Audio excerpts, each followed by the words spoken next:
In this treacherous world, nothing is the truth nor a lie. Everything depends on the color of the crystal through which one sees it. The Commander format in Magic the Gathering is often regarded as a casual format. Sure, there is CEDH, and some players love to dedicate their time to playing it competitively and trying to win as fast as possible. But the general public opinion is that it is casual. A lot of people play it to relax, to do silly things, to play cards that don't have a place in the meta of other more competitive formats. Decks can be a way to express the self through the brilliantly crafted color pie. It's a social game at the end of the day. This, however, has resulted in quite the social contract being built up around it. Yes, there are rules to the game, and there are the secondary rules that are unwritten, such as stealing someone's cards or being an unpleasant person to be around. Then there are the gameplay unwritten rules, and breaking these can often get you labeled as an evil player. What a silly term that is. The unfortunate truth of the matter is that everyone's unwritten rules are different. What some people view as important aspects of gameplay are seen as heinous crimes to other players. Some people's pet cards are loathed as abominations by other players. Everyone has different rules, and everyone expects you to play by theirs and not yours. So what is one to do? Submit and cave to the whims of your opponents? Or do you embrace villainy? My name is Samson Loreseeker, and I am here to argue for the necessity of being evil. One of my favorite parts of Magic the Gathering has always been the color pie, and how each color has such distinct traits to it. And as such, each one has its own flavors of good and evil. For each thing the color is celebrated for, there is the other side of that coin, that which is despised by players. Now, you personally may not see what I'm about to say as evil things specifically, but in general, I have seen many negative statements about what I will share. At the end of the day, these are mainly my opinions I am sharing. If you do not see these as evil, as so many others do, good job. I approve. Go forth, my little demon friend, and embrace your nature. If you do see these subjects as evil, this is not an effort to convince you to accept them. I just hope I can enlighten you as to why some might view them as necessary, or even interesting.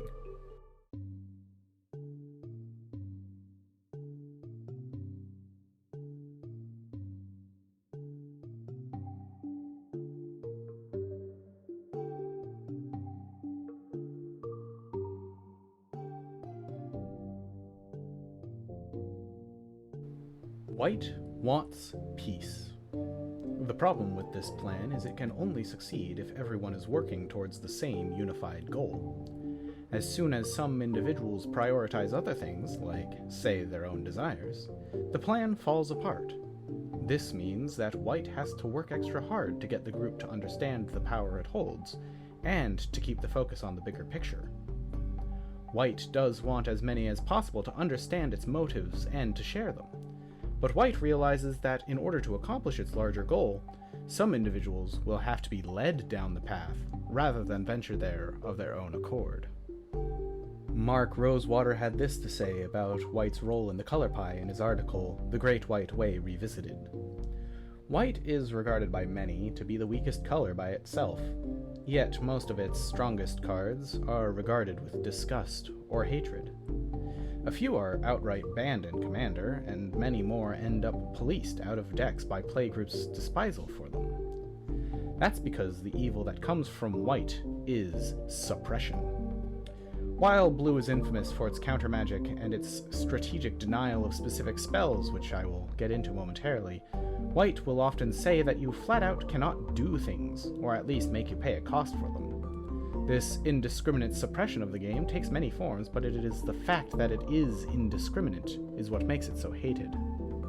Yes, cards like Archon of Emeria stop someone from storming off and killing everyone in a single turn. But it also prevents someone from getting any value off of their Plarg and Nasari or their Tygam. Blind Obedience sure does stop the treasure player from comboing off, but it also means that the person with the Silly Ball Lightning theme deck does nothing for the entire game. Spells opponents cast cost more. Certain spells can't be cast. Activated abilities can't be activated. Enter the battlefield effects are nullified. Damage is prevented. Everything is gone. In the most extreme cases, even your lands are not safe. All of these things do stop the scariest players, yes, but oftentimes it will set the behind players even further behind. The suppression found through white quote-unquote stacks cards are often listed as some of the most hated and most evil playstyles. However, sometimes this is incredibly necessary, and it can be done in moderation. The main problem is that oftentimes when someone builds a deck, it's never just one of these cards. They put all of these cards in the deck at once. I am no exception to this either. I certainly have done it before. Players will often double and triple down in order to form a complete lock, like Brazella and Gaddock Teague, for instance, or our very good friend, the Magistrate. However, by itself, just one of these isn't exactly the end of the world. In some cases, it forces more interactivity between players, ensuring that Commander is a social game and not for people playing solitaire until someone grabs a gun and shoots everyone at the table. If nothing else, it can unite the table against an enemy of some kind, whether it is the person with the card itself, or by opening that person up to attacks from the other players, who previously couldn't do anything to them. But what should one do in the face of this kind of evil? Well, to answer that, we have to address another particular hidden issue with this evil, and why it is hated so much. Sometimes the answer lies in the deck building itself. I've seen people concede fully to a Rest in Peace because they don't run any enchantment removal. I've seen a deck fold to an Elishnorn, Mother of Machines, because all of their removal was based on creatures entering the battlefield, or an artifact player folding to a Stony Silence. Nobody likes being told that they need to build their decks in a certain way. But the truth of the matter is that sometimes you need to cut the 20th Synergy card in order to protect the rest of your deck. Sometimes, having the interaction will make the game more enjoyable too. It becomes more like how Magic was originally envisioned, wizards slinging spells at each other in a proper fight. Running more instants or cards with flash can get around one spell per turn effects, a mix of instants and sorceries, or enter the battlefield and activated abilities to get around someone's protection. The fact that these considerations must be made during deck building is what makes some of these cards so loathed, but if you embrace their existence, you can end up with more interactive games, rather than the imprisoning effects people view them as. And perhaps try running one or two of them yourself. No need to go crazy with them and build a full stacks list, but running one or two of these cards may end up changing the game drastically, and maybe even for the greater good.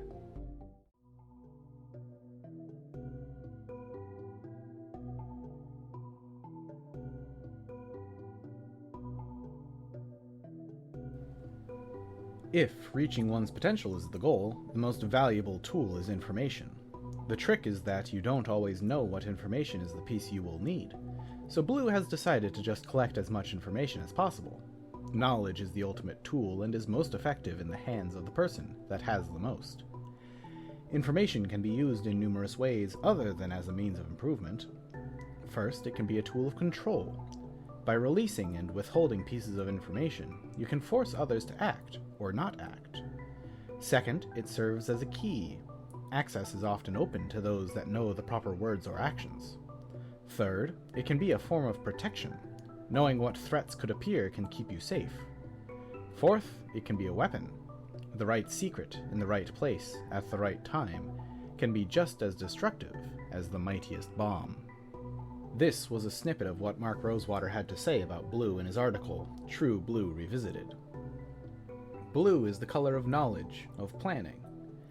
But when it comes to playstyles, blue is often tied most closely to the concept of control.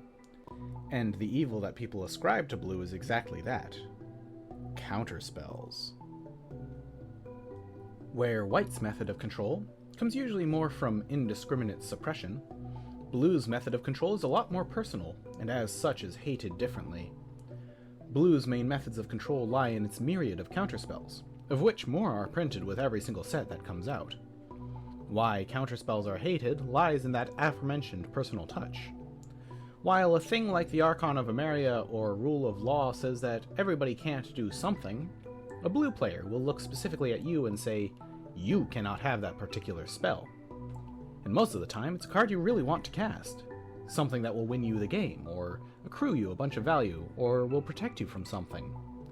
Blue players hate fun is a common stereotype of the color. Comparing white to blue is like comparing a villainous empire to a specific villain. They are the picture of the scheming antagonist ensuring that everything goes according to their plan. At least, that's how a lot of casual players view it. It certainly does feel like a personal attack when every time you try to slam down a big monster or a haymaker of a spell, the blue player says, "In response." I'm certainly not immune to this, for sure. A part of my heart sinks, and sometimes I can't help but groan when a blue player says "in response." It can 100% be frustrating. It can feel impossible when any value you could get has been stopped. You're in top deck mode and your opponent across from you has a full grip of 7 or even more cards because you better believe they got a reliquary tower early on. This is the evil that so many casual players revile and despise. And yet, it can be a necessary evil too, thanks to the inherently social aspect, because as soon as an opponent plays a massive spell that will end the game, everyone else looks to each other for answers. Everybody wants their opponents to be stopped, but don't want to be stopped themselves. And there certainly is a feeling of power that comes from being the one to stop someone else from winning the game in one turn. This fills a similar role to white in that regard, forcing some degree of interactivity between the players to stop them from just assembling their Legos first. Throwing counterspells into the mix changes up how people play their turns, how they utilize their spells and mana, and even which spells they cast. Again, the key is moderation. Baral is a boogeyman and should answer for his crimes. But running 3 or 4 counterspells in a deck does not make one a control deck. They serve the same purpose as removal or protection spells. But how should one stand up against this ominous menace? The first step is to take a look at your own cards, especially the ones that get countered the most. Why are they getting countered? If it's a card like Doubling Season or Board Wipe, it should be pretty self-explanatory why people don't want that to land. If it's something more seemingly benign, it may not be as obvious. Are you in top deck mode and just cast a card draw spell? Well, the player wants you to be starved for resources, so they stand a chance of gaining the advantage over you. Is it a spell aimed to kill someone else's creature and not their own? Perhaps they wish to gain an ally against you, or by ensuring that that person remains the biggest threat, they can slip their game plan by unnoticed. And how do you play around this? Well, this is where that whole interactivity comes back into play. Pay attention to everyone's board states and hands. Note when the blue player doesn't seem to have the mana available to counter your spell before you play it. Or follow up one person's Haymaker spell with your own. Hold up extra mana yourself in case of your own counterspell or for paying for a soft counter like Spell Pierce. Don't overextend and keep some cards back in your hand. That is a subject I may look more closely at further down the line in a future video. But these are all different play patterns you can take to reduce the effect of this so-called evil. But there is one more thing you can do to reduce the sting. Just don't take it personally. If it is a personal attack, on you specifically, it is usually quite obvious and its own separate mess and you'll see it coming. But for the most part, if your spell is being countered, it is because it is a spell that will either directly win you the game, or accumulate enough value over time that you will win regardless. If you had a counterspell in hand, the desire to win, and your opponent cast the same spell, could you honestly say that you wouldn't try to stop them? And of course, don't be afraid to run some of your own. Take their plan and flip it back on them. Because what is more dramatic than an evil plan coming to fruition, only for another plan that was in the making to spring a trap and clinch the victory? You go, you evil mastermind, you.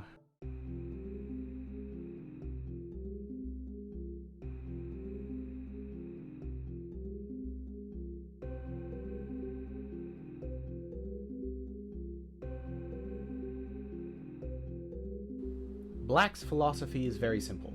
There's no one better suited to look after your own interests than you. Therefore, if everyone looks out after their own interests, you've created a system where everyone has someone looking out for them. In addition, Black's system allows everyone the opportunity to succeed. Will everyone succeed? Of course not.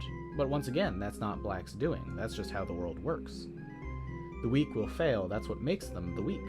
Doing anything to help them is both prolonging the inevitable and risking failing alongside them. It's not personal to Black. Black does what it needs to do to succeed, If others can't do the same, well, then they deserve their fate. Others see this as black being heartless, but black realizes it's just being pragmatic. There will always be those who suffer. Once again, this isn't black's doing, it's an inevitability of life. Black's just the one color that owns up to the truth and acts accordingly. In the article, In the Black Revisited, Mark Rosewater lays out black's views in the color pie.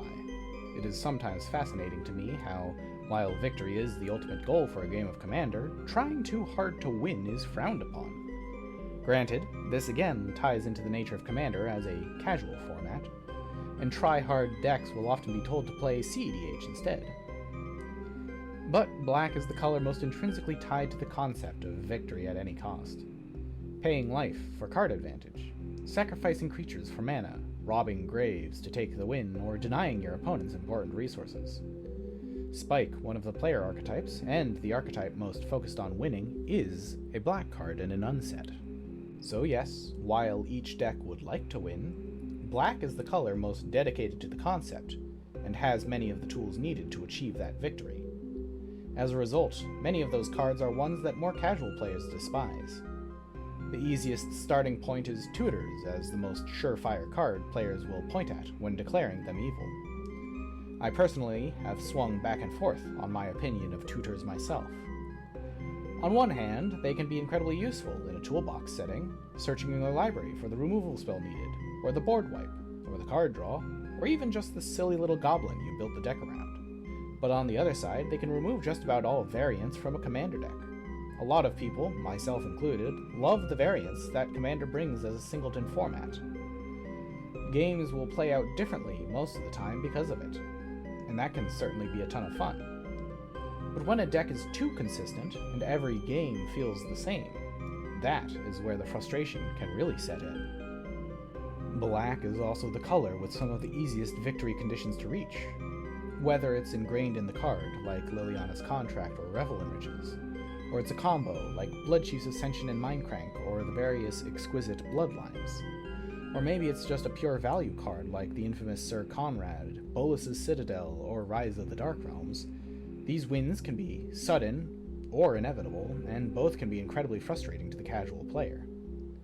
Tying the package together is removal, some powerful but costly card draw, resilience through reanimation, hand attack to prevent strategies, some hate for opponent's pieces, one of the most hated cards in Commander, and of course, the fancy ribbon on top, which is access to the best tutors.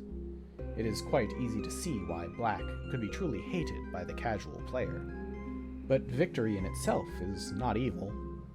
A silly thing to say out loud now that I have, but truthfully, there have been several Commander games that I've played that just don't end. When the only things being played are lands and board wipes, everyone ends up in that stage of the race where they struggle along praying for the top deck that grants the win.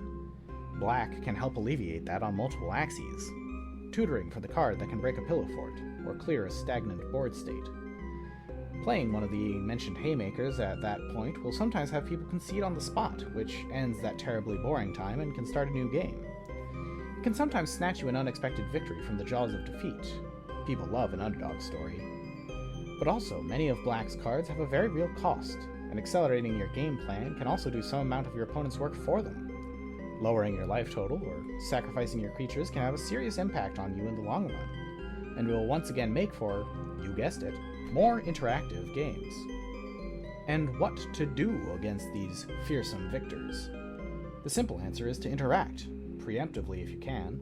The more you pressure their life total, the less they can spend for cards like Bolus's Citadel or Necropotence. Exile removal and graveyard hate can neuter several of their most powerful synergies. And generally, don't counter the tutor, counter what they find with the tutor. It can be a powerful and pretty fast deck to battle sometimes, and they can ramp surprisingly quickly. This means that they can end up running out of fuel faster than some other decks sometimes. Run your own protection to save yourself from their extensive removal package. Remain calm and aware, and if they do end up winning too quickly, well, at least you get to play more games of Magic. And maybe you should throw a few of these cards into your decks. Consistency isn't exactly the same as removing all variants. Consistently being able to find an answer, or having a specific win condition you aim for, can really tie a synergistic deck together. And maybe you can look upon a field of victory a bit more often than you have before.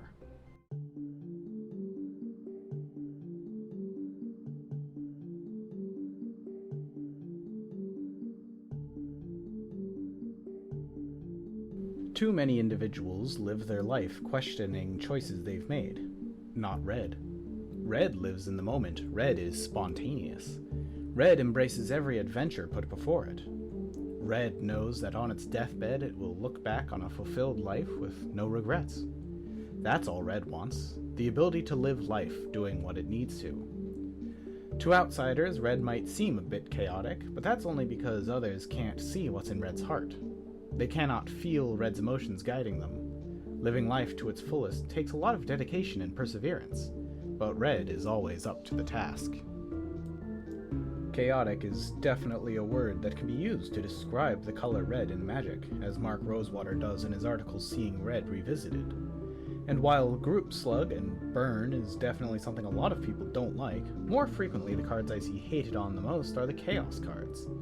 Not Chaos Warp, mind you, as red players need all the enchantment removal they can get, but true Chaos. No holds barred, no plan around it, true-blooded Chaos. And the reason that a lot of the biggest Chaos cards are hated is because at their very core they are essentially the white stacks pieces or the big black win conditions of the previous chapter. Except these are surprisingly a lot more deceptive. People try to disguise the evil as portraying it as something silly and goofy, a fun way to spice everything up. And some people do buy that, believing it to be silly and goofy. Sometimes it can be. One time, over the top resolved and put someone's phage into play. It definitely can make for some great stories later on, but the true Chaos cards are deceptively sinister, like a clown. Chaos cards like Impulsive Maneuvers, Planar Chaos, and Grip of Chaos can ultimately lock a board down and theoretically has the possibility to prevent anyone from doing anything, while cards like Possibility Storm only need a slight push to go from goofy chaos to hard-locked stacks. And the bigger splashy sorceries like Warp World, Scrambleverse, Over the Top, and Thieves Auction can serve a very similar purpose to cards like Rise of the Dark Realms, or Doomsday, with the caveat that the person who played it may not even be the one to win because of it. Some of you may look at that and not see what the problem is, but others absolutely can, will take issue with it, and trust me, they will let you know. All strategy goes out the window as soon as something like Possibility Storm hits the table. It becomes impossible to make any form of plan or strategy until the storm is gone or the player is, and reducing things to a coin flip can end up vastly more frustrating than fun. But a dash of chaos can be welcome from time to time. Cards like Chaotic Transformation, Wild Magic Surge, Guff Rewrites History, and Indomitable Creativity are probably the removal spells that feel the best to get hit by. Sure, what you had was gone, but you can luck your way into something better or something worse. It's a slight gamble on which it will be, but at the end of the day you usually get something out of it. These types of chaos effects can be very welcome, and make for some of the most interesting plays without grinding the game to an absolute halt the instant they hit the table. And there are plenty of cards that can grant some amount of gambling chaos without shutting it down everybody's plans. Dance with Calamity, Game of Chaos, and Risky Move can be a fun way to introduce some shenanigans. How can one combat this chaos, though? Unfortunately, it falls into similar categories as previous sections, having multiple ways to deal with these types of permanents and focusing the player who uses them before they can get them out. Fortunately, many of the massive game-warping cards are likewise expensive to cast, and ensuring that the person meets their demise before the metaphorical bomb goes off is certainly one way to protect yourself from these effects, and planar chaos will oftentimes destroy itself, so having patience will be a boon in that regard. Luckily, the more problematic of these types of cards are not able to be tossed willy-nilly into a casual deck, and the person will usually lead off by being very proud of their chaos deck, so you can usually see it coming from a mile away. And you won't end up running into them often during casual games, significantly less often than other control-type pieces. And perhaps you should try feeling cheeky and slipping over the top into a random deck of yours. After all, sometimes the boat does need a good rocking once in a while to make a hectic end to a game, and make a masterpiece of confusion.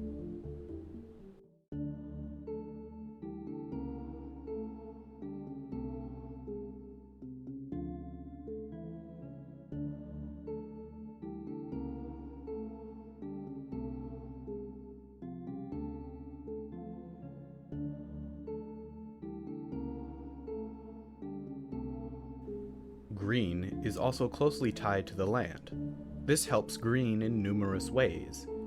It allows green to find new connections faster and to accumulate mana at a swifter speed than the other colors. This allows green to both cast larger spells faster and to gain access to other colors of mana more easily. Green is also very connected to life itself and has the ability to rejuvenate. Tied closely to this is green's connection with growth, which it can use to overwhelm others. Green's close bond with the natural order means that it can speed up natural processes that might normally take much more time. Most of the time, when I hear complaints about the color green in Casual Commander, it's that it is too good at everything. To which I say, no, it's not. It's very good at one particular thing, as mentioned by Mark Rosewater here in It's Not Easy Being Green Revisited. Green is very good at growing, and growing out of control. Some people claim that green makes the most mana, draws the most cards, has the biggest creatures, the most tokens, the best protection, it has recursion and removal, and so much more. But ultimately, it's all conditional. The big things need big mana, the armies need setup, the card draw all requires something else to be done. All of this is built on one thing, and it's the true source of the evil, though people often forget or ignore. Yes, ramp is the not-so-secret evil of green. The rapid acceleration of green's mana is by far the biggest threat that comes with the territory. So many green decks I have seen will have anywhere from 6 to 10 lands by turn 4. Rampant Growth, Kodama's Reach and Cultivate, Open the Way, Traverse the Outlands, Explosive Vegetation, the list goes on and on. And so many people will say that these cards are not evil, they're vital parts of Commander. What about Doubling Season, or Nyxbloom Ancient, or Craterhoof Behemoth? Surely those are the evils. Great Henge and Beast Whisperer? To that I say nay. Those are powerful cards for sure, but again, they are conditional. To draw multiple cards off of them, you need to be able to cast multiple spells. To double your tokens or counters, you need things that produce counters or tokens. Without a board, Hoof is just a 6/6 trample haste for 8. But mana allows for the green player to do multiple things at once. They can cast the big creature and then draw 20 cards from it. They can cast a threat and keep up heroic intervention. They can cast and draw and cast and draw and keep it coming, and since they search out so many lands, their top deck is almost always viable if they end up in that position. I don't imagine I need to spend much time explaining why this evil is necessary, though. Everyone who plays green runs this ramp. Everyone plays the Rampant Growths and the Cultivates. You need it so that you can cast your spells. So then the big question becomes, so what? What can you do about it? To anyone thinking I might say something like Armageddon, absolutely not. These decks are the ones that will recover the fastest from something like that, and your allies will only fall farther behind, unable to keep up against the onslaught of green. And unfortunately, many of the ways to preemptively stop the ramp are equally frowned upon by these unwritten casual rules. Opposition agent, spell limiters, and using counterspells on the ramp, all of those can stop the player from ramping way out of control.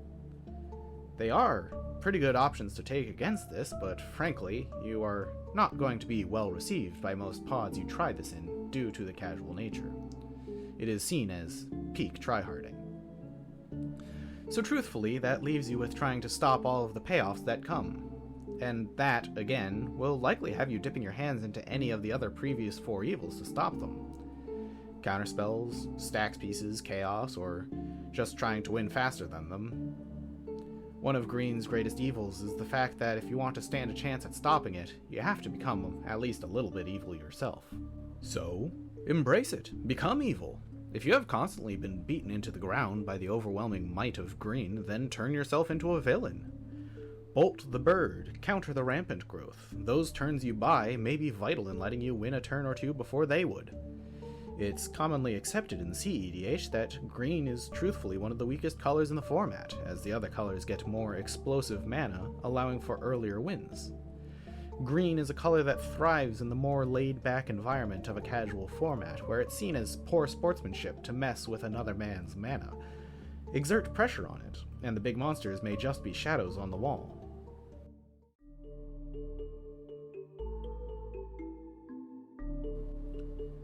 You have your way, I have my way. As for the right way, the correct way, and the only way, it does not exist. Much of this video has been a series of opinions, but that is because when it comes to magic, evil is completely subjective. We all have different tastes, different irritations, different joys. Perhaps you disagree with every point I made here.